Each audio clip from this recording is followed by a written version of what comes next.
SIA, the Swiss Impact Investment Association. Welcome to the people who are with us in person, and welcome to the people who are actually on Zoom.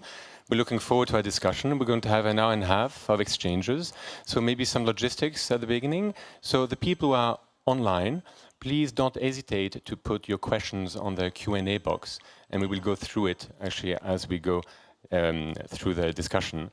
And for the people who are here with us, we will have a Q&A session at the end of the discussion. So we have a really packed day. We have actually 5 to 6 actually people intervention, and we're really looking forward to this discussion. My name is Derek de Stockalper. I'm on the advisory board of SIA, and I'm also the founder of the Impact and Think Tank Analytics organization. So today we're going to look at real-life examples of actors who have been in the world of impact for the last 20 years, some of them. And of course, impact for us is really products and services who are on the ground making a difference to make the system more inclusive or sustainable on the environmental side. So we're going to speak today about products, services, solutions, and exchanges which are really linked to experiences, to really the human dimension and the solution themselves. So we are going to have someone who's been actually the seed investor of major impact initiatives over the last 20 years. Another person will share the DNA of his family, which is really long-term focused with a strong purpose dimension. Then we'll have actually an innovative approach where we'll have actually sustainability as a source of innovation. Then someone will really discuss actually her experience about preparing the future leaders of impact.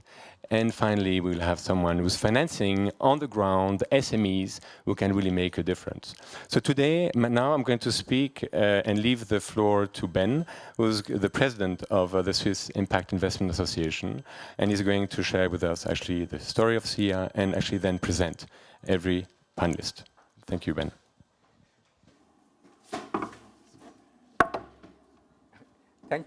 Thank you very much, Derek, for this kind invitation and introduction. Welcome, everybody, and thank you very much for making the 90 minutes time of your busy day, especially in the Wednesday morning, middle of the week. So I'll just start with a short introduction of SIA, what we are or who we are, which is more important. So we started in 2015. So we are 6 years ago we were founded. I'm myself busy in the sector of impact investment more than 20 years.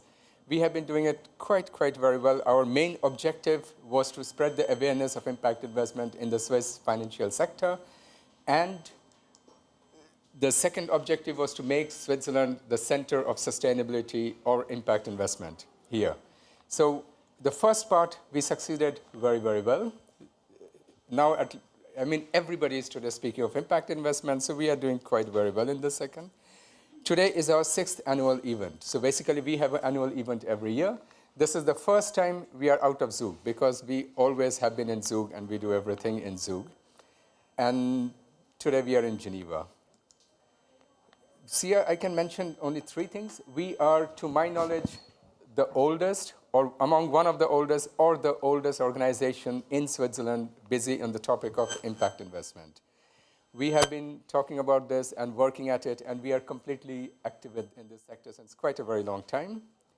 Second is, we are pure players. So we really stick to impact investment as it is meant to be, as it is defined to be, which is still sometimes a question, but we do that. And we not only speak about it, we act on it. And I'll just tell you very quickly, soon after this, how we are acting on it all around the world on this topic.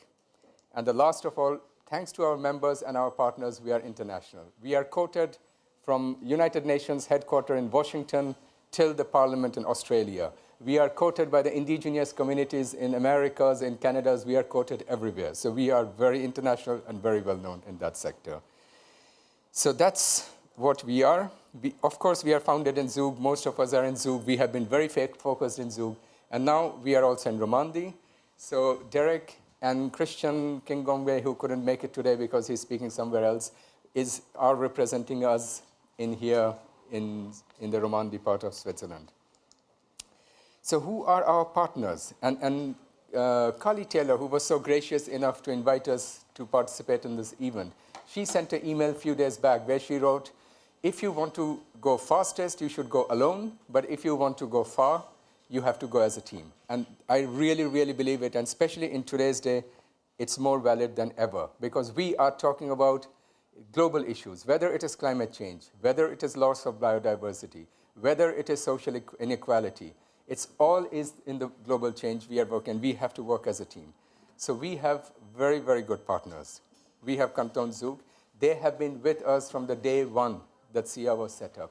They have supported us with everything. They are still there, and they will always be with the stronghold of SIA.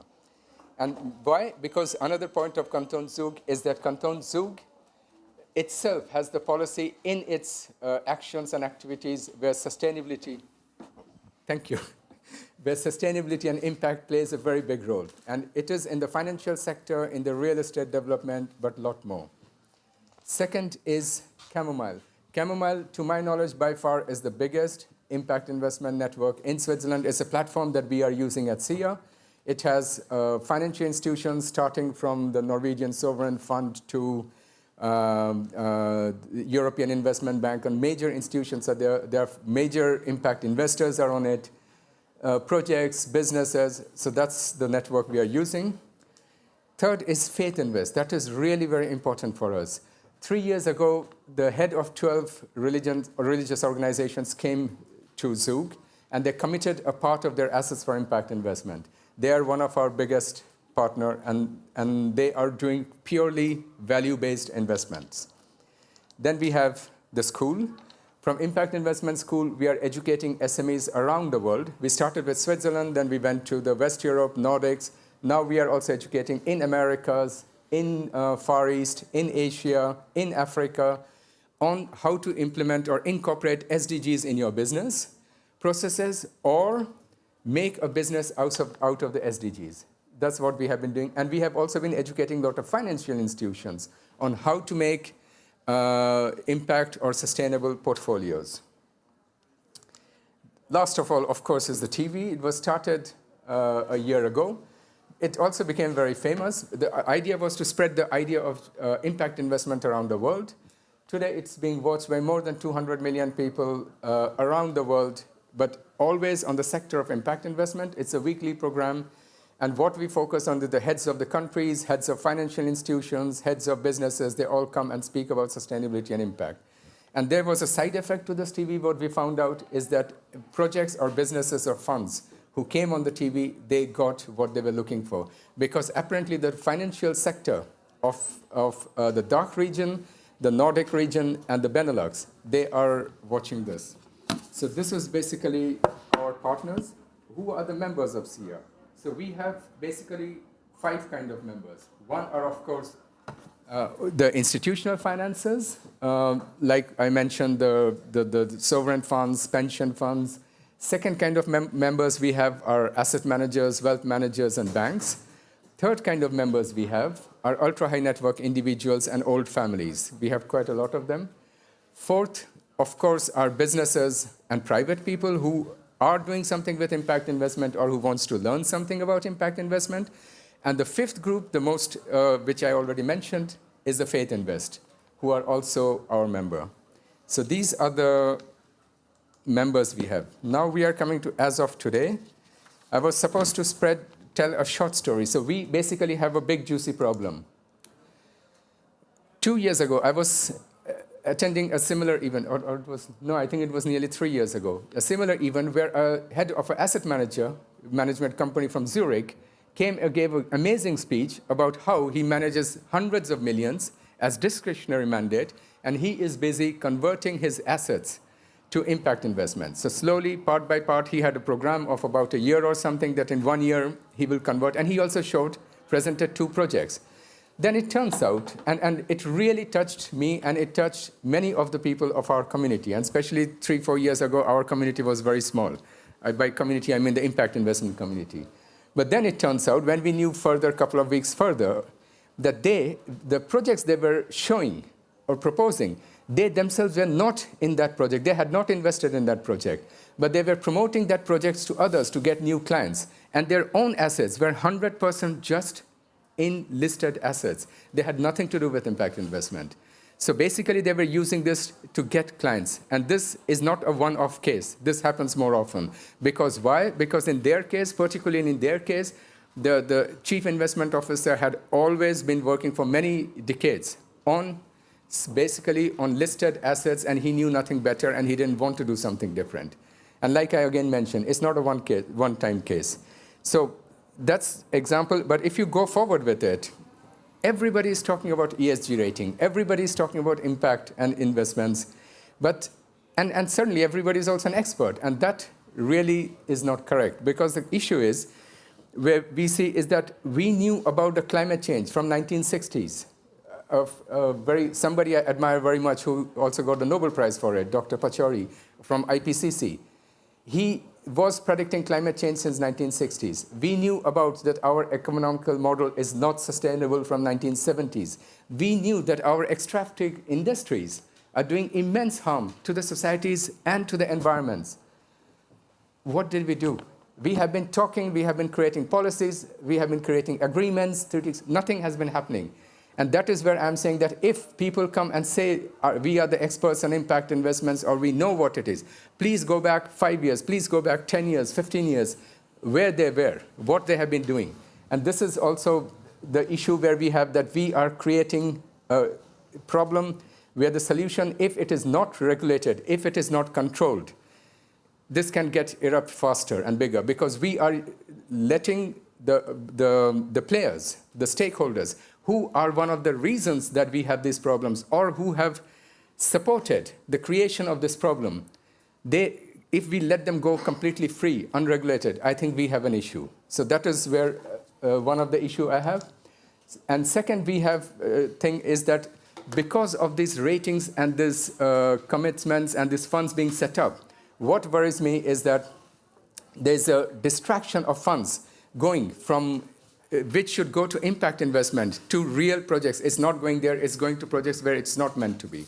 So and that is why we come to the action that we have to come together and get together and work together to make the difference. And that is where I stand for that. With SIA, we are working together to make a real positive difference on this.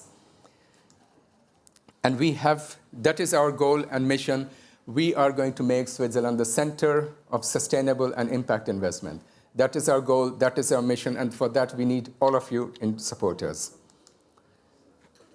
Going forward with our speakers, so these are the speakers today. Like Derek mentioned, Prince Michael will be speaking about his views on financial institutions and the impact and the sustainability side. Stephen, who is very experienced in impact investment, he has been doing this since many, many years. He will be speaking about impact investment. We have two projects, that is from Karin and Francisca, who has been working at this event, at their businesses, which are completely impactful and sustainable. And last of all, Reto, who is running a fund, which is very successful, which is performing well, and since quite a long time, purely on the field of impact investment. So with this, I wanted to invite Stephen. Is Stephen already online? Yeah, Stephen. There is Stephen. So Stephen, I know for many years, Stephen Brennickmeyer, he is really a role model, and I think many of you may be knowing he's completely a sort of legend in the world of impact investment. And today he's speaking on behalf of, he's the founder of the Willows Investment Limited, and he's also the chairman of European Climate Foundation. So Stephen, welcome, and I hope you can hear us and see us. Yes, I can. Then I give the mic over to you, then you can take it over from here. Thank you, Ben, and welcome everybody. I'm pleased to be part of this amazing event. Unfortunately, I'm not in Geneva, I'm in Southwest England, and I'm not traveling now because of all these new COVID activities. But I want to talk a little bit about my view in regards of impact investing that we have now in the next, I think, in the next 10 years. I think that this year, 2021, is a tipping point, not just because of the COVID-19 pandemic, of the hashtag revolutions and the specter of climate change. but also due to a raft of demographic and technological changes in developing markets that will reshape the world in the next decade. While the West ages, a surge of young people will be hitting the workforce in the developing world. These youth will be educated to a degree unprecedented in the history of their countries, especially young women. They will also be filling the world's urban centers, part of a shift from the countryside that has accelerated since the last century. At the same time, the ambitious SDGs created by the United Nations have a target date of 2030. Moreover, we need to halve greenhouse gas emissions by this point to avoid a 2-degree increase in global temperatures, which we have been discussing at the COP a couple of weeks ago. And that would be resulting in a climate catastrophe. So actually, we only have 9 years left to ensure that this planet is a place where we are proud to let the new generation 2030 inherit. I like to focus on 3 areas which I think are important in impact investment. Technology, making the difference. Hundreds of millions of people will obtain connectivity for the first time over the next 10 years. Harnessing this will allow impactful business models to increase their outreach to the benefit of populations otherwise excluded from access to information, healthcare, education, finance, and other essential services. We also call this the new climate economy. So many aspects are being developed. And I think if we are serious about climate change and the climate catastrophe, it's going to be a technology game.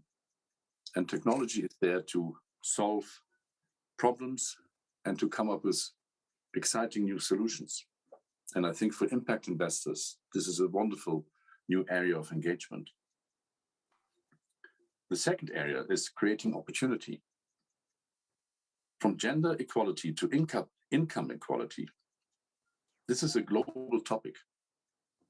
Business models that provide access to services and jobs for women, young people, and other excluded populations will dramatically boost emerging economies.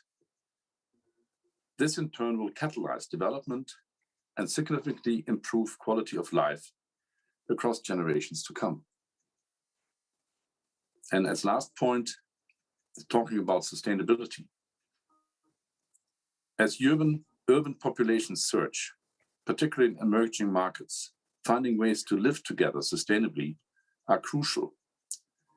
Investing in infrastructure and buildings that avoid emissions, or transitioning to green vehicles that reduce pollution.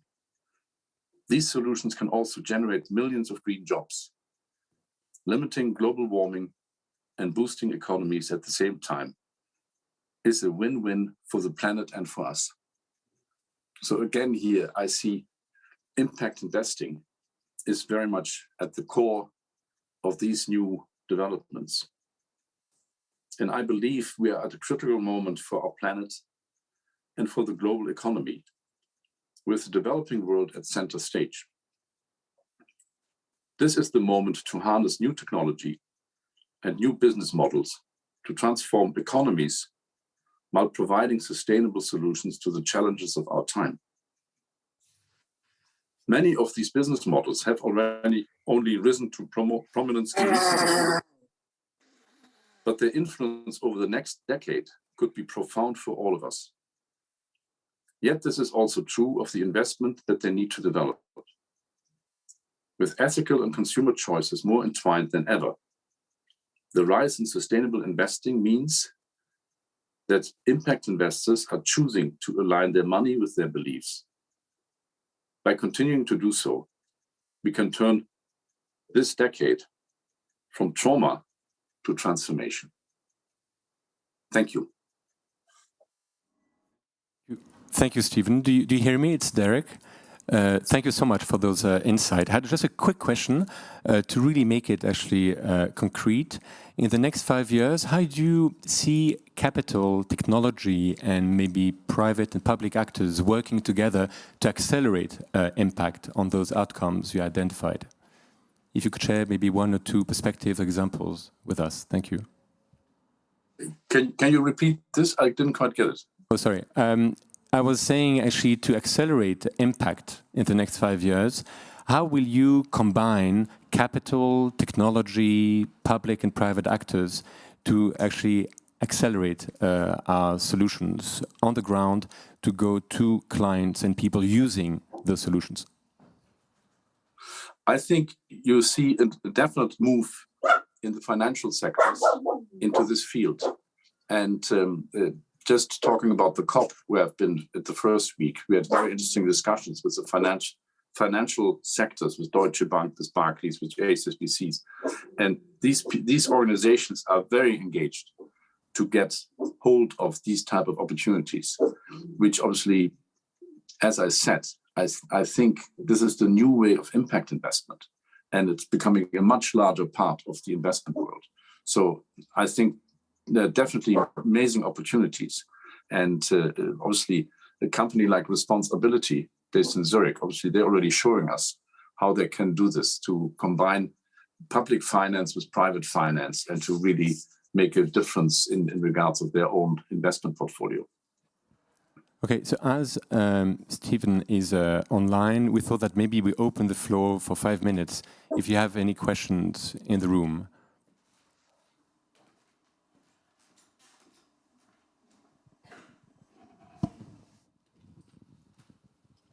Okay, so I think, so maybe just a brief second question on my side. The key challenge is really actually the innovation step of new solutions. And a lot of people speak about de-risking that step.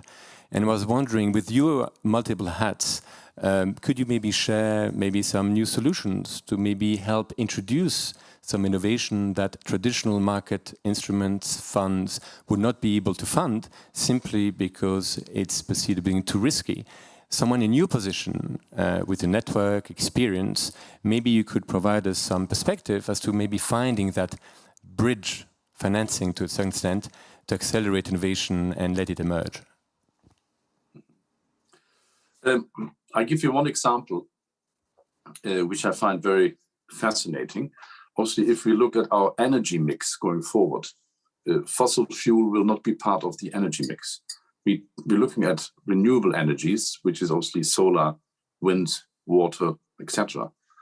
But I think one area of technology that is not really talked about is nuclear.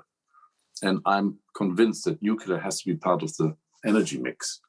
And obviously, there are already a lot of new technologies being developed.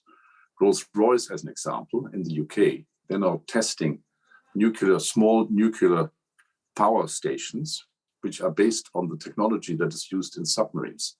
And so that you could actually create small local nuclear power stations, which can provide energy for a local or regional community, rather than these big, massive machines that have been built in France and in Germany, etc., and in the UK. So I think there's a new technology out there. Also, Canadian scientists have figured out how you can actually reuse nuclear waste, because nuclear waste has a lot of energy in it. And they find out that actually you can actually reuse that energy. So you're talking here about a circular economy. And obviously finance will be there for these type of activities, because you see, for instance, fossil fuel companies will find it very difficult to get finance going forward, because HSBC, Barclays, and others have said we will stop funding fossil fuel companies. So I think that capital will then move into new areas, like, for instance, the new generation of nuclear technology. I think that is a very exciting new development.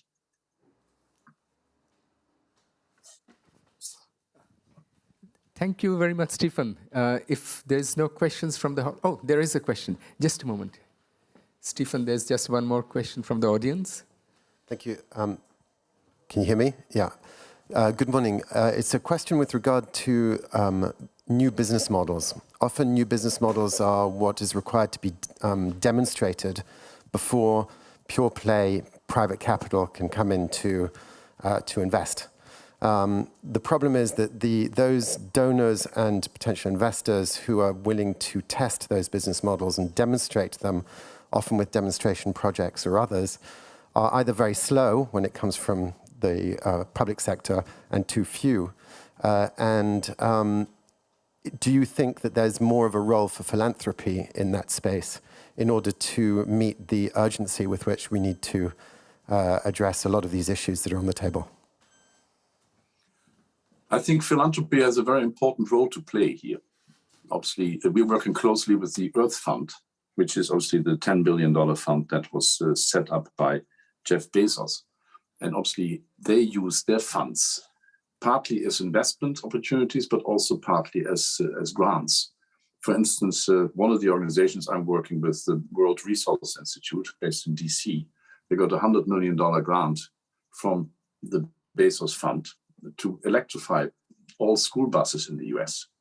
And I think that is something that you do as partly as a philanthropic investment, but also with a proper investment, because obviously that is now a public-private partnership that is being created in the US to electrify these buses, school buses. And I think that is a good example how you can use philanthropic means to, let's say, generate some new investment opportunities.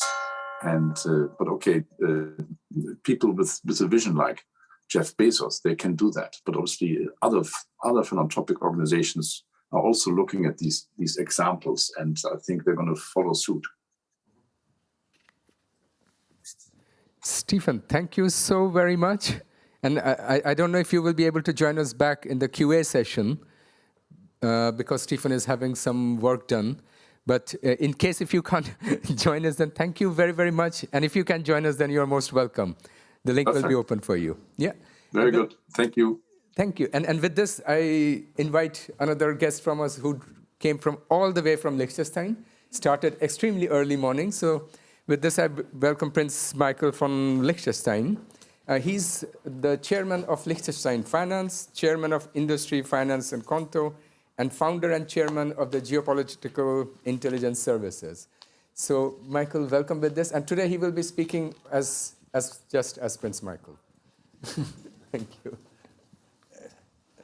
Good. I normally do that I'm just speaking of myself because I don't like to be bound by anybody or any organization when I speak. And I think this allows me also to be a bit more independent and sometimes also a bit more provocative, which I will start with one thing. And coming back to it, just don't be astonished. There are certain points where Ben and myself have disputes since a long time, and it's going mostly on the role of private business and NGOs, supranational organizations, and government. I don't believe very much in them, the latter ones. But anyway, let's shortly go that actually I have a bit of a privilege to come out of a family who had always an entrepreneurial role and a role of responsibility. Because, you know, an entrepreneur and also the questions of impact, of sustainability, is mainly a question of responsibility and long-term thinking. And if you do have a long-term thinking, you will normally make investments which have an impact. Because only investments which have an impact are long-term good investments. This goes together and is also an entrepreneurial philosophy. And I remember, and there's the first point where I disagreed with Ben when he wanted to put everybody in jail and keep them responsible and accountable for everything. Impact investment and sustainability is nothing new. I know already 40 years ago, entrepreneurs and also companies where I was involved, we were always thinking of all the stakeholders, of everything around, so not on a short term, but a long-term survival. And that included that they always had some sort of circular economy, because it was clear every emission going out of the chimney is a loss. everything you have to throw away is a loss. So the entrepreneurial sector, the business sector was always pretty strong in that, and that mostly the private family businesses. And this was always also a role in my family since a long time, self-sufficient, having going around, we were very much also in forestry, replanting, redoing, having the right tree mix, but also having loyal employees. So, and loyalty is a two-way road. It's not just a one-way road. Work well, let's say, with the whole ecosystem around the people, etc. So this was a long-term principle in the family, and this is continued. And if you see now, for instance, LGT, which belongs to the Prince of Liechtenstein, they are one of the leaders in impact investments. But it goes also to the whole country, and there I have a certain responsibility in the financial sector. All the banks have gone already the way in doing a sort of going to net zero on the climate, doing the right investments. But we have to know we need also to do certain investments which are not considered in this group as impact investments. Not damaging ones, but you still have to build normal houses in Europe. You have to do certain things in Europe. So don't forget that, and let them, more than giving big regulations, etc., let the market see what it is. And I think Stephen Brenningmeier very clearly set the big trends. And if you let the markets go and you don't regulate too much, then I think it will go in the right thing. Because you know the technocrats, they don't necessarily have the last wisdom. And if you get then too much money into a certain sector, I'm pretty certain that a good part of the sort of green economy of Europe and this money which is brought together by the European Commission on that will be blown through the chimney. But we are working in Liechtenstein on that. And I think what the banks do in Liechtenstein, this is really looking, when they call it impact investment, it is impact investment. When they call it sustainable, it is sustainable.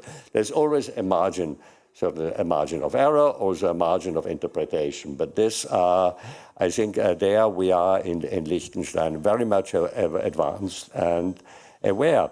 We also have in Liechtenstein a big culture since about 100 years to have a sector which works with these issues of family and philanthropic foundations and trusts. And this is wealth preservation. And wealth preservation means to use the capitals and the wealth over generations in a responsible way. For me, how I'm doing in time? 2 minutes I'm left. Okay. Maybe to me, and then so I'm working in this sector, and it's important, the responsibility. If you feel responsible, you will probably do the right. And that's very important. And that's also a sign for property rights and long-term property rights. And I think there are also interventions in that are dangerous. But there are other things, regulations. I'm coming back to that. I'm just in a project on preventive health, with most modern technology trying to establish the status of health and then to help people to stay more healthier, which is very important in an aging population as we have in Europe. It's not one of these mainstream, but it's also a mainstream. People have to keep healthier because our society will not be able anymore to bear the healthcare costs and the retirement charges of this long. Now, what happened? In certain European countries, we can't do it. We simply can't do it because of regulations. We had just the case where we wanted to do it, and it's a medical application also. It's a medical application, but for healthy people to prevent health. Now, medical applications in certain countries must have sick people. So if you don't have a program to treat sick people and to have beds for sick people if they have it, you're not allowed to do it. So we can't go with these projects, which are quite successful already in 2 countries, in quite a number of countries. So I think sometimes these interventions by regulations, etc., are very detrimental. And so I'm actually making a case for entrepreneurship there, going into these sectors. Thank you. Thank you very much, Michael. I have a quick question, because you have a unique position having actually 2 to 3 hats, because on one side you have actually the state, on the other side the private sector, and then of course the financial sector. And I was wondering, are you using that platform to maybe convince other states or stakeholders to maybe go in the direction you described to us? And then maybe as a second point, if you could maybe share 1 or 2 concrete examples for us. Thank you. Okay, let's say I have fortunately very little to do with the state. This is good, but in this hat, I'm sort of the president of the organization which should do the communication for the financial place of Liechtenstein, which is a public-private partnership. So there I'm working partially with the state, but mostly with the associations of this. And actually, our idea is very much also to get out this message that we are a sustainable place, that we are a place with impact, we are a place of philanthropy.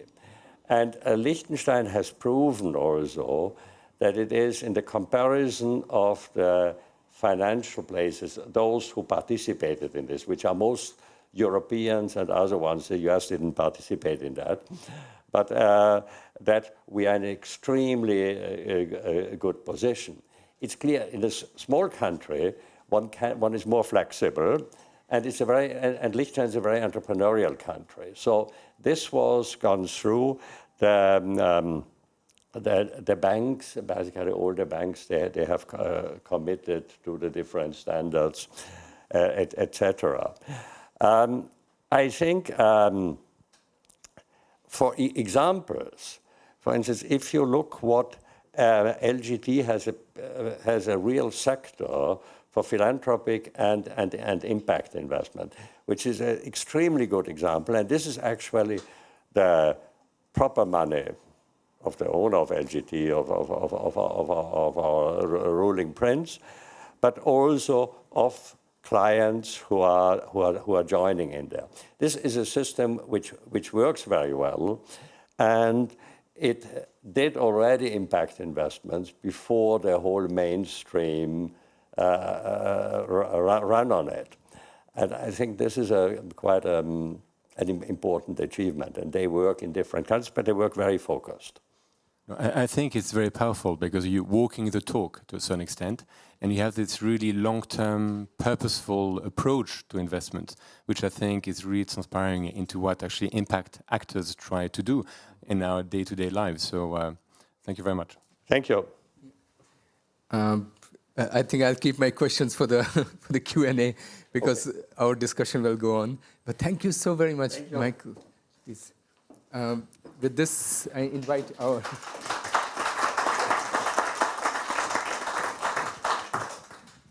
With this, I invite Francesca, who came all the way from Sweden. She's running an amazing business, a company which is environmental friendly, and she can tell you all about it, how her business is, what her business is doing, and what we can do to also support businesses like this. And this is a concrete case of impact investment. Welcome. Thank you. Thanks. Yes, hello everyone. Good morning. It's a pleasure for me to be with all of you here today. And as we all come together in this beautiful city of Geneva and to really discuss how we can change the economic system to one that regenerates our planet, I hope I can serve as some inspiration or example how could that look like on the ground. But first things first, let me tell you a little bit about my background. So I happened to grow up in a very safe country. I had a very good education. I lived in different places on the globe. I had a good studies. I studied international business, and I worked for some of the biggest corporations. I worked in tech, and I worked in management consultant. And sports and nature was always a very key part of my life and helped me overcome any challenges I faced. But with age, with time, I also saw more and more the challenges our planet is facing, and I also started to question the role I played in it. And I couldn't help but see that the jobs I held didn't really contribute in helping solving these problems, and I felt I couldn't make the impact I wanted to do. So, such as any reasonable person would do, I quit my job, and I moved to Asia for some time with a purpose to really figure out how I could make a meaningful contribution. And living there, I saw firsthand the tremendous negative impact our insatiable consumption and use of toxic and cheap materials has on the people's health and also on our whole planet. And it really brought me to tears, but at the same time, it also really propelled me to action. And that is basically when all the puzzle pieces came together for me.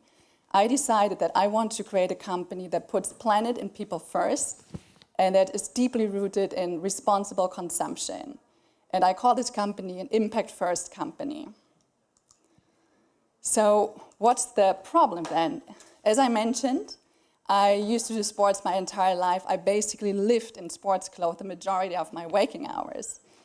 But with this more aware mindset, I also started looking at the labels of my clothes, and I could see that they all consist of synthetics or plastic, mostly polyester or polyamide. And I don't think I need to tell you that the fashion industry is one of the most polluting and climate change contributing industries in the world. But when it comes particularly to sports clothing and synthetics, there are a couple of key issues related to the environment and our health. So did you know that 70% of all clothes worldwide are made from synthetics, like polyester, which is based on fossil fuel? That 35% of microplastics in the ocean comes from clothing. And that in 2015, 330 million barrels of oil were used to make synthetics. And that synthetics clothes usually include much more toxic chemicals compared to more natural fibers. So what's the solution then? Sorry. Oh, I'm a little bit too fast. So we might easily jump to the conclusion that any natural fiber or recycled versions of plastic or synthetics will solve these issues. But we need to really look at the whole picture. So for example, recycled versions of plastic bottles still release microplastics, still contain fossil fuels, still require a lot of energy to produce, and still have these toxic chemicals. And also if we look at cotton, it requires a lot of pesticide, a lot of water, and bamboo, a lot of chemicals to produce. So what is very important to look at a product when we want to create a product that truly creates impact, to look at it holistically, to really make sure from start to end in the whole supply chain really creates an impact, not only in one area, but holistically. Sometimes they could even do worse if we just look at one area. So what is our solution? Learning about this issue for me became very clear that I want to create sports clothes that are free from fossil fuel and toxins, that are free from, that don't release any waste, that are ethically made, and to create a better future for our planet and people. Simply to create sports clothes that is superior to any synthetic product. So I created sports clothes that are made from sustainable sourced wood fibers, a renewable resource that is actually a byproduct from the furniture industry. It's produced in a clean and circular process where almost all of the resources are reused over and over again. At the end of the life, they can be composted and go back to soil. They don't include any toxic chemicals, and also the manufacturing happens in the EU. They have a high comfort function, they are high quality and durable, so that they last for a long time. We also chose timeless and stylish design to ensure that really people will keep on to their clothes for a long time, and eventually also work together with athletes to ensure a great fit and function. So what's our wider impact then? We make nature and people our main stakeholder. So we do that by creating a product that really look at the whole supply chain holistically. And really, from the core, we aim to be as sustainable as possible. And even from the tiniest detail, we make sure we are really putting sustainability and impact first. We are specifically focusing on SDGs 3, 12, 13, and 14, for instance, by not using any toxic chemicals, by removing microplastic, and by making responsible raw material choices. We also avoid harmful substances, and also, what's important to say, we are still producing new products. So we made sure from the very beginning to be climate neutral certified and invest in carbon neutral solutions. So now we have net zero carbon emissions. For each product, we also plant one tree. We also educate and inspire our community around clothing and the impact they have on the environment and our health. And then also, of course, by designing products with the user in the center, we make sure they love and keep them for a long time. So what are some of the key factors I found important building tripoles? I think what's really important is, and I said that before, I will say it again, is to really have a holistic view from start to end when creating a product, to really make sure that we don't do harm worse in one area and doing maybe okay in another area. I think that is really important, to look at the details, to take time and to do that, and to really do the impact on all the stages. And of course, many might think this is a very costly endeavor. It won't generate fast growth. And yes, it hasn't been cheap. But I think we have been doing business way too long, ignoring key resources like our nature and people. And I think it's really time to change that. And also that we need to, and companies need to put a fair price tag on products that also include these key stakeholders. And as we know, that price dictates our behavior a lot. And so we know that by charging fair prices, we can make a big impact and also contribute to responsible consumption. And this is basically a new or old way of doing business, perhaps, to really do business with an impact-first mindset.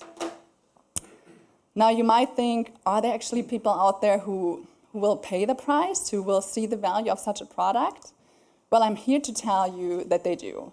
And we have already hundreds of customers who really love our products, and our sales numbers are also steadily growing. So just to highlight one quote is here: Triple's products helped me realize how much better natural fabrics feel in comparison to standard synthetic materials used in most activewear. This makes me especially happy because that's exactly what I wanted to show. I see a lot of people think, well, in order to do good sports, we need to have functional plastic clothing. That's our old mindset, but we're here to prove that it can be done in a different, more sustainable way. So what's the way forward? I would be lying to you to tell you that it's an easy journey. It has been far from easy. Creating a company in the midst of the corona crisis has been very challenging. And for me, it's still a long way to go. A lot of people's minds to be changed for it to have a significant impact on the planet. And I cannot alone achieve the change towards a system that's deeply rooted in business practices that regenerate our planet. So I think what's really important is collaborations, partnerships, and a higher awareness on all levels, and a commitment. And it requires a paradigm shift to rethink our belief systems and to really start doing business in a win-win-win way, and the impact-first way. So what's the takeaway? Again, I say it again, I think it's really important to look at companies when making investment decisions holistically. Also what I think Ben was saying, very, very detailed, to make sure that they truly create positive impact on all levels for planet and for people. And then, of course, for you also to support these kind of businesses that really put impact first. And you who are here coming together here in Geneva, you're yourself and you're representing organizations that have a lot of resources. So you can create an immense impact by putting your resources into the right places and can shape the future of our planet. And so if I leave you just with one thing, then it would be this. And also, if anyone would ever tell you that it's impossible to create a profitable company that puts the planet and people first and still is very good for the economies, don't believe them. And now it stops. Nothing is impossible until you think it is. So thank you very much.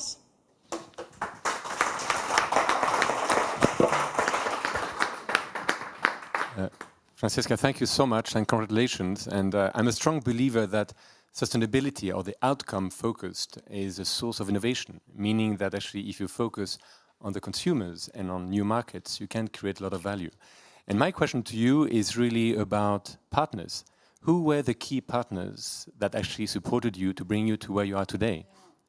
Really great question, and I could never ever do this alone. And so, like I said, my background is not from the fashion, not from the textile industry, so I started from ground zero in that sense, even though I think my background and my experience helped me to do this entrepreneurship journey. But ultimately, it's connecting, in my case, because of the lack of textile industry knowledge, I reached out to a lot of material fairs and suppliers and sustainable networks, sustainable fabric networks that helped me find materials and such. And then also, you need to look at different angles when doing that. One is the, let's say, expert knowledge, the deep knowledge I need for the materials, for designing. But then it's also running a company requires entrepreneurship and business skills. And so for me, actually in Stockholm, we also have an impact hub. So I also connected to other impact entrepreneurs, which helps me a lot to gain perspective, even from other industries, which was extremely important. And then, having also people that are sitting here in my networks helped me tremendously also understand or learning from experience that I didn't have at that time.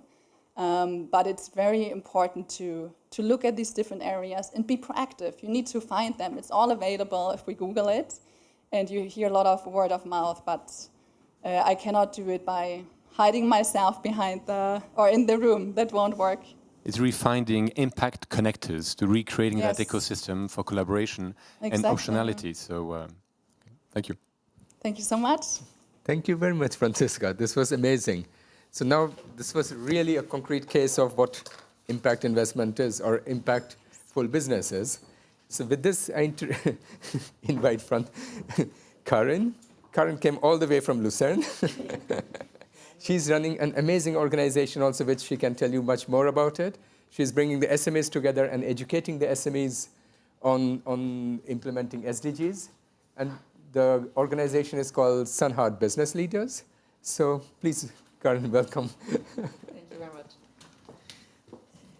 Thank you for this opportunity to introduce a little the Sunhard Business Leaders, the first Swiss business network for ethical and sustainable small businesses. But before I do that, I would like to ask you one question, just to think about. You don't have to answer now. But what is the really most important thing in your life? The absolutely most important thing. And keep it in your mind. When I finish the presentation, I would like to come back to that. So, you might ask, why on earth another network? So let me try to explain what is different. We know, and we are here because of that, that we have created some huge problems on this planet Earth that we have to solve, and we want to solve them. Before, a friend of mine and me thought about building another network, we asked ourselves, why on earth do we as intelligent beings do some so stupid things like poisoning the air, poisoning the waters, poisoning the soil, when nature would be here to provide us all with everything that we need through these four elements to be healthy, to live a healthy life on a healthy planet, or what we need to be healed. That's not really intelligent, and we ask why. Well, Albert Einstein said once, we cannot solve the problems with the same thinking that we used when we created them. And so when we really digged deep enough, we found out that behind all the problems, and I literally say all the problems that we have created on this planet Earth, or in our families, or in our companies, have one root, and it is egocentric thinking or selfishness. And if you go even deeper, you find out that when people have a lot of fear, then they start to think egocentric. And they are selfish. And so we knew when we want to build a group with people and entrepreneurs that can really be a force for the good, then we have to start somewhere else. And so we defined 5 values, knowing that when entrepreneurs have a resonance to these values or identify with these values, they automatically have what it needs to really be part of a group that can make a difference. And so over these values, we attracted just the right people, and I didn't went through them because we have only limited time, but you saw them. And since 3 years, we attract more and more wonderful people who just say, wow, that's the way I want to run my business. That's the way I want to live on this planet Earth. That's the way I want to make an impact. And they all have their own business. Like Franziska, for example, you have an own business, you have an own impact. And what we want to do with the network is to strengthen these entrepreneurs, their businesses, so that they can continue to do something good and that they can build jobs and expand their business. That was too fast. And we share a vision of a worldwide ethical economy with thriving people serving the common good. How do we do that concretely? Apart from network opportunities that we offer all our entrepreneurs, we have built or are building a Sunheart community that is a growing community of people who love a lifestyle of health and sustainability, because they are looking especially for these companies who offer services and products that are produced like yours, for example. And this consumer group is growing. They are called LOHAs. And when we bring them together, the entrepreneurs and the LOHAs, then they find long-term clients, and that makes the company more stable. We have built a pool of experts already. Where do I have to? Here. Experts that support the Sunheart business leaders with their knowledge, with their expertise. Whenever they need something, they can come back to them. We are building a group of investors who love to get to know these companies and are interested also with small amounts sometimes to support them because they know they are doing the right thing. And we will build next year, start to build a marketplace, a platform where the Sunheart business leaders can introduce their products and services so that everybody can find them. That's important. And what we are doing or have already opened is the Sunheart Academy, where the leadership of the future, that's what we call it, doing business in harmony with nature is taught. And you need to know, if you want to do something that is not against nature, then you need to know first, how does nature work? What are the basic principles of life? What are the laws of nature? How do I have to run a business in accord or in harmony with nature? Then you have a chance to be successful. And that leads automatically to according values and to ethic. And on this ethical foundation, we train them in sustainability, and there especially also in circular economy, and cradle to cradle, because cradle to cradle also looks very much to nature and goes over this circular economy thinking. And on top of that, we can introduce or teach every further business skills that are needed to run a business successfully. But you see, it all starts with values and with ethics. And what we intend to do in future, as soon as we ourselves find an investor, is that we can build a company alongside to the network where the leaders of the future can practice business in harmony with nature, and where they can experience that making profit is a natural effect of doing something good. And this is a new way of thinking. We really have to change that. Not the profit comes first, but it shall be a result of doing something good. We are proud that we are recognized by the Swiss Confederation as a support to achieve their sustainable goals. And when you ask me how to mainstream impact investment, I would say first and foremost, we need this change in our consciousness. We need a new focus from egocentricity to a focus on the common good. And that means automatically from fear to love, because love is the opposite of fear. And I remember times when I was told, you cannot talk about love in business, and that's absolutely not true. We have to come back to that. We have to have a love, by the way, is the cohesive power in nature. If you withdraw love, you can watch it in your families, there is decay. And it's all everywhere in nature the same. So we need a new understanding of nature. We need to respect that there is only one planet Earth, only one life, only one big symbiosis, and we are all part of it. We have to take care of each other. We need to know more about the laws of nature that rules everything. We need support also from the financial side, support of according education, and this education shall start in the kindergarten.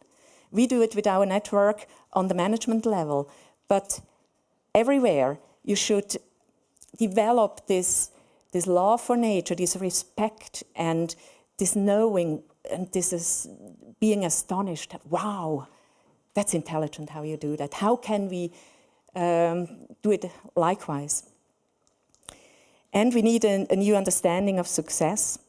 I would propose new models of rewards, not the one that makes the most profit shall be rewarded, but the one that makes the most positive impact on this planet Earth. We need new hiring policies, I would say. I don't know whether you know what the word hierarchy truly means. It is an ancient Greek word from hieros and arche, and means give the power to the holiest people. And whole and holy is very close. And the holiest people is the one that has the whole in the focus and not only the own egocentrical motives. And so we need to put on the top of companies, on the top in politics and wherever, we need to put the people who really have this love for the whole and want to do something good for this planet Earth. So to close that, it all comes down to love. My call to action would be really put your love in everything you do, and just ask yourself, how would I like to my children to live on this planet? And do whatever you can so that they have a future here in our world. And where there is love, there is no destroying anything. So this is it.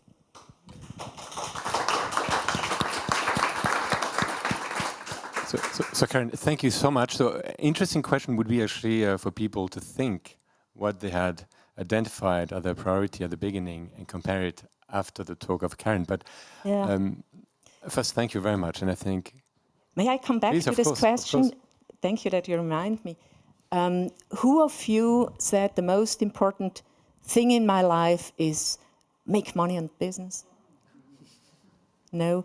Who of you had something in mind that has, in the widest sense, to do with love? So, you know what really is important in life. Huh? So thank you so much, Karen. And yes, I think blind trust, which can be also be love, is something we all need, and we can build among communities. And My question is regarding education, because I agree with you. If you want to change behavior, we have to start early. And we are in a stage where a lot of schools, and I see that with my children, are starting to learn very early about entrepreneurship. But of course, the traditional tools, which are innovation, product innovation, finance, and this type of things. And I was wondering, have you considered maybe partnering with some of those actors who are introducing entrepreneurship in schools to bring that complementary dimension that you described to us today? We are open to all possibilities that can be done to really bring the knowledge to the people on all levels. And whenever there is a possibility to make partnering with schools, we would do that, definitely. We just have to go with the flow and to see where opportunities open. Because I put now my investor hat, and that would be a very nice way to identify a market, a need, and actually a go-to-market solution. Anyway, it could be a nice way to frame maybe some of your proposition. Yeah, I just think we have to have this foundation first. And then on top of that, we can put everything else that has to be taught to run a good business. But if you miss ethics and values and this love, with one word, then we are lost. We won't achieve very much. With the same consciousness, we will create, maybe solve one problem and create another one. And I liked very much what Prince Michael said, responsibility. You do that over years now and decades, and we all have to think like that long term. We have to be responsible for everything that we do, because anyway, it comes back to us, and we see it now, everywhere around us. Thank you very much. Thank you very, very much, Karan, for this. And I just wanted to add that there was a study done, I'll try to find it, where they found that the basis of all most successful companies has been love. You wouldn't believe it, but even Facebook, the idea behind Facebook was love, to bring people together, to bring friends together. So you are very, very near to the truth.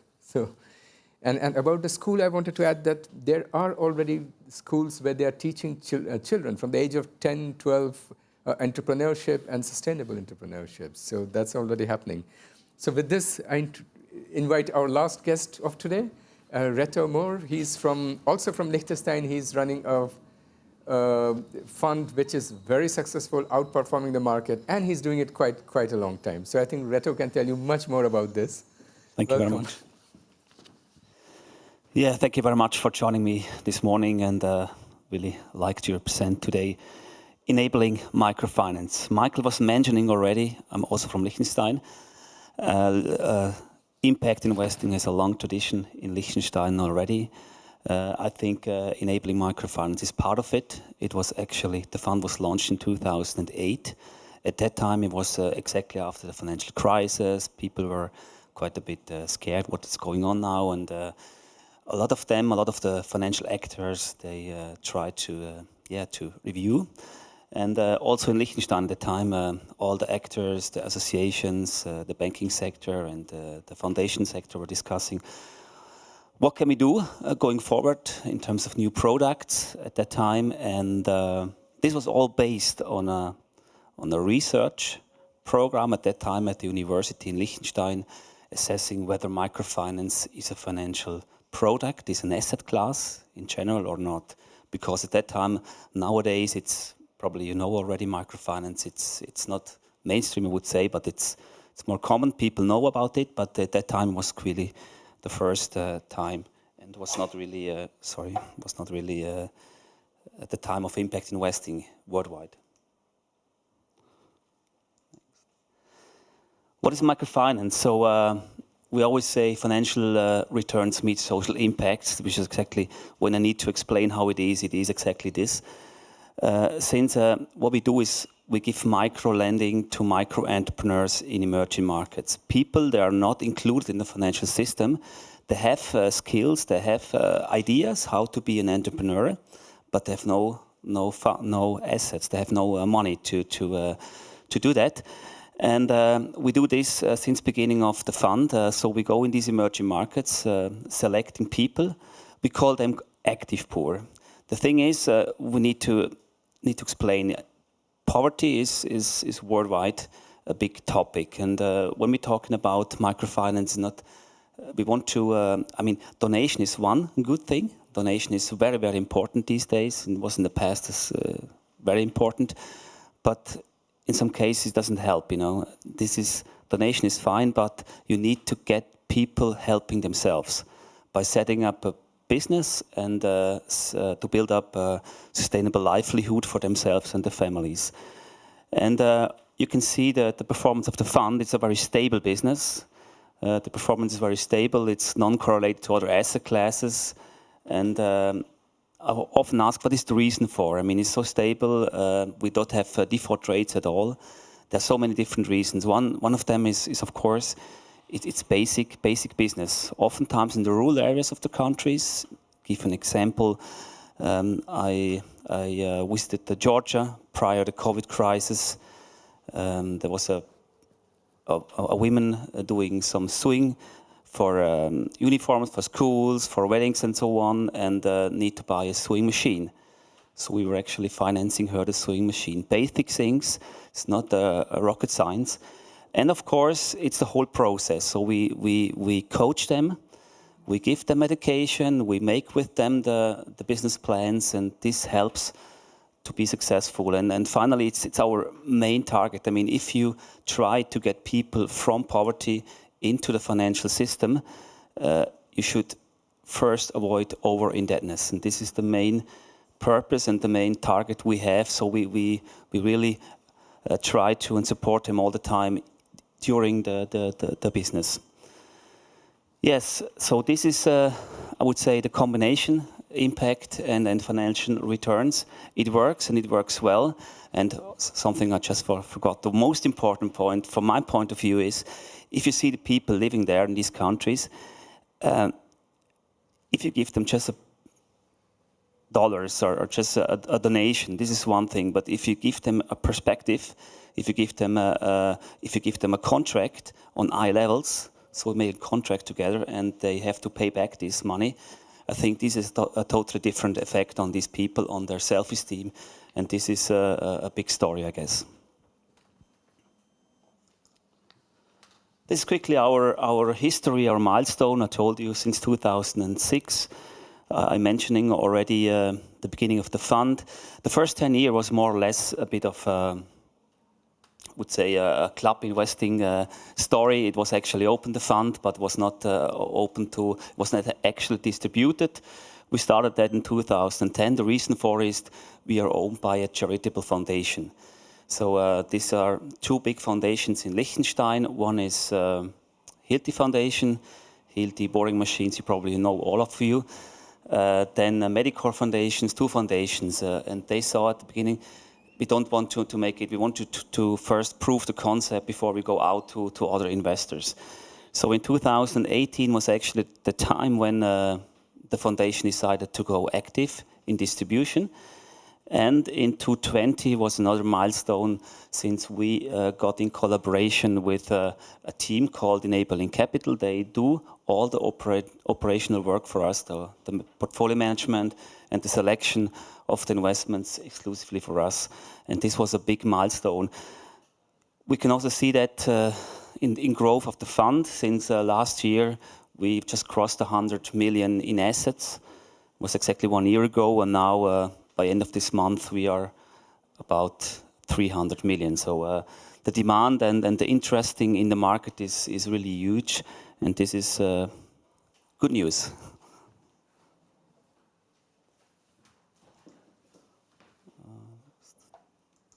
Yes. Another topic or another unique position of EMF is the fund is one thing, but it was from the beginning pretty clear from the foundation side that they don't want just do the fund, they want to support the whole cycle. The whole cycle means, I mentioned already, it's not for anyone. Microfinance does address so-called active poor with all the knowledge, and they are really prepared for applying a loan. But there's so many other people around that don't have the skills. And our foundation is doing, this is on point 2, is doing some education programs with the purpose to get all these people around have the possibility to apply for a microloan. And we do some different programs. For example, 2 years ago, we started one in Kenya and Cameroon. We educated women with training programs, how to make a business plan and so on. And it was really funny since the foundation was expecting at least out of 200 women, around 30 will start a new business. And that was not the case at least, it was only 9 at least.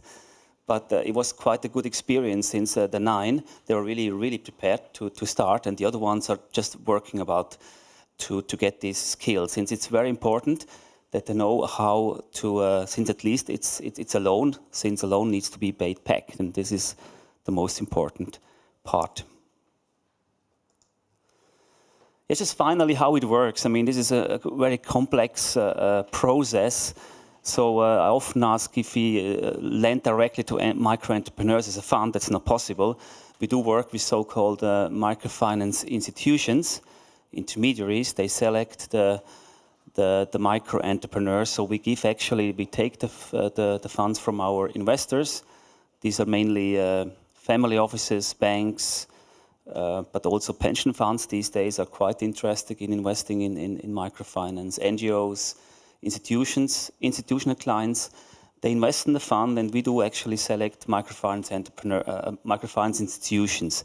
These are small banks in the region doing this kind of business, selecting the micro-entrepreneurs and actually supporting them with so-called loan officers. So this is how it works. We currently have in our portfolio, just to give you an idea, over 80 MFIs. We are investing in 32 countries in emerging markets, and we have currently 122 outstanding loans. And to underpin the impact on that, currently we are reaching over 270,000 people with our investments, people who can actually build up a livelihood for themselves and their families. One thing is also to mention, it's a women business, female business. This is over 50%, exactly 54% currently are women. So this is also quite important to know, since women are, in these countries, women are making the business and doing all the bookkeepings and so on, and the men are usually work for this. So I'm finished. I'm open for questions.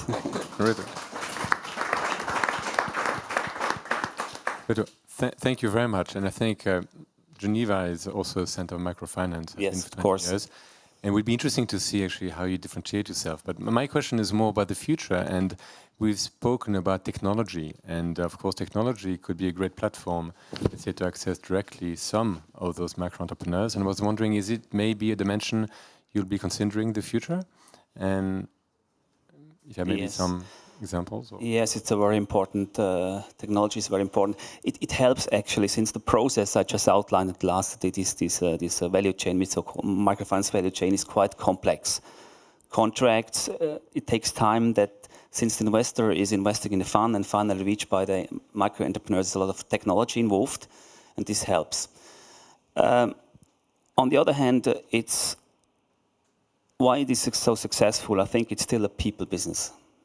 Because I've been in Georgia, I mentioned it already, and the loan officer from the microfinance institutions, they are so close to these entrepreneurs, and I think that makes it also so successful, since they discussing daily business, they are just a sparring partner of them, and this you cannot do with technology. So, but it helps, of course, to a certain point, but it's not.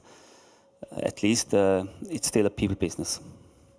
I totally agree, and I think that's definitely one key message, not only for our discussion, but maybe also for the Building Bridges week, is at the end people trust and connectivity and generosity, I think, in ideas, projects, opportunities, is really what will make actually our initiatives go forward, accelerate, and meet our 2030 or even 50 goals, depending actually what angle you look at. But thank you so much, Reto. Thank you.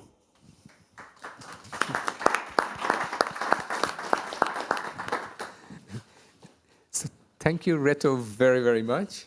With this, I think we open the floor to the question answer for everybody. If anybody has any questions or something, please put it forward. And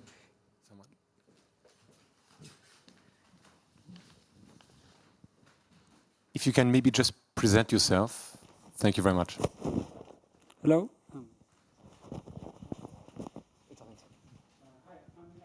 I'm a professor of finance, so I'm more on the other side of impact investing, which recently interests me. So I have a question to Franziska, but basically the same question to Reto. So first of all, I think it's really fantastic what you're doing, and I really want to buy this fashion for my next exercise. I hope there's better ways than Amazon Prime buses to get it, but anyway. So, so my question is, do you have any idea in terms of the environmental impact of the problem that you are solving, right? So, or helping to solve. So how big the problem is. Or in other words, I mean, let's say you take over all the fashion industry, what you take over Adidas, Nike, Essex, and so forth, or they all follow your way to produce. I mean, could you quantify the positive environmental impact it would have? I mean, I also understand there's positive health impacts and so forth for customers, but in terms of the environmental impact, are you able to quantify this? Because I think it would also, let's say, be a strong selling argument if you could, right? So, and in the same way, the question to Reto would be, I mean, how do you actually measure the impact of your microfinance activities? I understand the fund is profitable, but in terms of, let's say, the impact it creates, I mean, do you monitor this and how do you do this? Okay, thank you. Yeah, thank you. I think it's a really, really good question, and it's good that you ask that. I think, the impact, I actually thought a lot about it, and there are many different components when it comes to the environment. You have the microplastic issue, which I talked about. You have the fossil fuel that a lot of conventional plastic or synthetics use. And then, of course, the chemicals. And so if you look at what I aim to achieve, and if I want to quantify the impact, well, first of all, by not using or not being dependent on fossil fuel, the whole impact that fossil fuel has through materials falls away, or the negative impact. If you look at microplastic, that is very interesting. I studied that. There is a good amount of data that shows that only one wash of synthetic clothing, such as polyester, releases 700,000 microplastics. And now think about, this is just a one-off wash, and now think about, the impact, or first of all, sports clothes are usually washed very often compared to usual clothes. And then you can make the math, households, how many washes they do, 2 to 3 washes in a week on average. And then you can quantify the microplastic pollution versus the elimination of that. And then, of course, our raw material is the forest. And I said also very clearly, and also here, we need to be very careful because I don't want to speak too long about this, but there are other materials such as viscose that also take the forest. But it's different kind of raw material choices, not necessarily from certified forests. There might be danger cutting off some places in the rainforest. So that's why I kept on saying we need to be very detailed. But then again, your question was, what if everybody would change to that? Well, my hope is that I can, like a domino effect, that others will follow suit. But if you think, of course, of all the population in the world, can we all do that? And what would be the impact? Would that perhaps become negative? Of course, we need to really take this step by step. I don't stop here.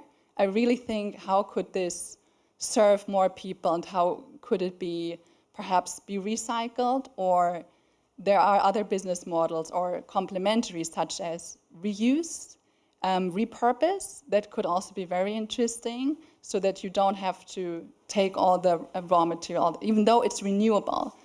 But yeah, so the short answer is really the microplastic pollution is very quantifiable because there is already good research on plastic now.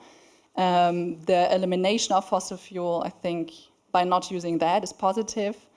And then also what I said, that is not directly linked to the product, but for me it was important, since we are producing new products, that we're immediately climate neutral certified. So we also always invest. So now, right now, we're net zero carbon emissions. So the small emissions we have right now, we compensate. And on top of that, we also plant a tree in regions that matter the most. So you could also quantify the regions in the Amazon or so that obviously help to sequester carbon and then help to make better soils and clean up our planet. So I hope that could give you some answer at least. Thank you. My question was about the impact, I guess.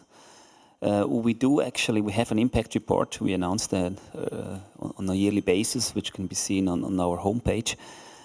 Impact is, to measure the impact is quite an important topic, and to quantify it, it's sometimes a bit difficult, but what we do is, of course, I mentioned it, we are currently reaching 270,000 people with our portfolio, and we have our case studies to see how they get out of poverty in terms of how they build up the business. This is one thing. We do actually contribute to 14 out of these 17 SDGs. This is also written in the report. This is quite important for us. So these are, quantifying is not always easy, but in combination to see how the people and a lot of case studies, to understand how the business works. I think this should be at least give the trust in their business. Hi, everyone. Thank you so much for this super inspiring panel. I really leave the room with a lot of inspiring thoughts. I work at Roche. I work in enabling access to healthcare ecosystems. And my question about microfinancing, because this is something we are looking at the moment, is what in your data has been the default rate, a cumulative default rate of the loans that you grant to these people? And then the follow-up question to that will be, are these credit lines, these loans that you grant to these communities subjected to entrepreneurship projects, or are they able to finance, for example, healthcare catastrophes with this, as long as they can prove that they can pay back? First question is, I think, I'm not quite sure, but we have actually dispersed since the launch of the fund over 2,000 loans, and only 9 of them have been not fully paid back. So this is and the default rate is not only our fund, in the industry in general, is below 1%. So the default rate, and I try to explain some reasons for. I think one of the key reasons, it's myself, it's not written in a book or something. It's like this, and this is exactly what Derek mentioned. Is that this people self-esteem? They have the last chance. They have no other options, and now they have a chance to build up a business. I think this energy. I think this is one of the key, in my point of view, one of the key factor. Secondly, what we do. Yes, of course. What we do in our fund, we do only invest in so-called micro-entrepreneurs and SME, small and medium enterprises. So one, they build up a business. I'll give you an example with that example in Georgia. Sewing machine, making clothes for schools and so on. She started alone, and within 1 or 2 years, now she has more than 5 or 6 employees. So she needs to buy new ones and so on. So it gets more to a small and medium enterprises business. It's mainly, our focus now is on basic things. This is more in the food chain, agro chain, agriculture chain. And this is more or less our focus in our fund. So we do not, of course, sometimes other businesses, but it's not. It's more or less more than 50% is food related. Mm-hmm. Why is the default rate so low? It's so hard to scale this concept. Sorry, so they didn't catch it. Why is the default rate is so low? Yeah. Why is so hard to scale this concept? Why is it so low? I try to explain. I think it's basically a combination of different things. As mentioned, the time when you apply for a loan, you need to be prepared for that. So they need to be skilled. It's going to be that. Second, you need to be supported. You need to be trained. So the business plan you need to check. Also in these rural areas, sometimes it's not that difficult to in these basic things to make an expectations of the cash flows. Since people need they need food, they need this, and you can actually, it's quite visible. This is another point. So it's a few different factors at least, but it's a close relationship. I think this is the most important thing: close relationship with the micro entrepreneurs. And the social engagement, you need to be close to them, and we don't want to. At least if it doesn't work, he doesn't need to pay back anything. I mean, at least if the business doesn't work, then we don't. They are still poor, and we don't want to put them in overdebtedness. Thank you very, very much. I'll just use my privilege as a moderator to ask two questions. First, Karin, why are you only in this German part? Are you thinking also about the French part, like Geneva? And second question, I'll go to Prince Michael. So I know that Liechtenstein is quite a role model, it's perfect, but it's still a very small country. And I also know that family businesses or businesses which has the families behind it, they think of long term, they think of the values, there it works. But what about the MNCs, where you have the goal of the management team is to get the end of the year's bonus? That is, I think, where the damages link push in, and that is, I think, where we need the regulations to at least control or try to put them on one path. And maybe another point to that is the inclusion of the prices of the externalities, because a lot of the products, a lot of the things do not have the external prices in it. And that's why somehow the market economy is not working in the case of environment. Shall I start? Okay. We have a vision, as you saw, of a worldwide ethical economy with thriving people serving the common good. And in fact, we are mainly in the German-speaking part of Switzerland, but we have already in 3 different countries of Europe members. And we are very interested to expand. We just need to find the people and to start there with an own group maybe. That has to be organized then. But it will come, definitely. So you guys all heard it. That's good. And you had a number of questions. But first, I tell you, in family businesses, also for the management, if the family they takes care of that, the end of the year figures is not the most important thing. It is important because you have to control it, you have to see whether you reach a target. But it's not. It's a long-term goal. We have, and I'm coming back to something which you have said, this question of love, trust, responsibility on one side and fear on the other side. There is much less fear in family companies. There is love. The fear I see mostly in politics. I see in the with regulators. They are terrified the whole time. and in the large public companies. But we must not overtake it. The large public companies is not the bulk of the business of a country. This is, you see the DAX companies in Germany, they make less than 1% of the German GDP. So it's, we have to see that. And I think, for instance, Franziska, she didn't have fear. She might have had concern, maybe she slept sometimes, but she didn't have fear. She was interested. So, and I don't think, I think if you want to be successful in business, you should not regulate how you remunerate the people. Because then there is a standard set of people who have no idea what happened in the different companies. And I think the problems we are the more public controlled companies. They are the state-owned companies or the big public companies. So I don't see a role of regulators in that. You asked me another question, and I forgot about that. No, this was mainly that without the regulators, how can you bring this, and the price of the external? Yeah, and you know the price of the you have to look at your, let's say, your supply on all this external. But there again, it comes into responsibility, the long-term view of that. You have an idea, you want to carry that through.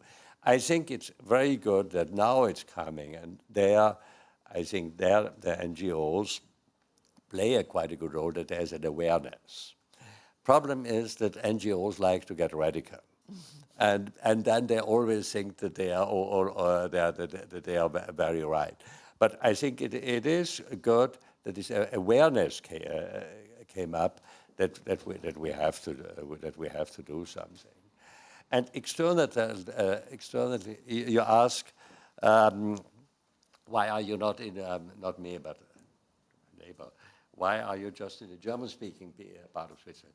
You can only do as much as you can, and I think, but you give an example, and there might be followers. Thank you very much. Yeah, I think leadership is key, and what has been fascinating today, I think, is your diversity of experience, expertise, and also how close you are to providing solutions or vision. And I think that has been for me actually a key learning. And maybe to rebound on SIA, I think what SIA aims to do is also bring that diversity in the world of impact, to really connect people. And as we look at nature, biodiversity strengthens systems. And we're strong believers that actually through a strong, diverse ecosystems of impact, we can actually accelerate a response. And we hope that actually here in Swiss Romandie, with Zug and international actors that actually SIA has built over the years, we'll be able to do that. Thank you very much. Thank you, everybody. Time went so fast. I was worried, how are we going to cover the 90 minutes? We are 100 minutes. Thank you very much, and you're all welcome. If you want to have any information, anything, you can contact us, or you can find all information of SIA on the website. So Thank you very with this, much. we end. Thank you. Thank you.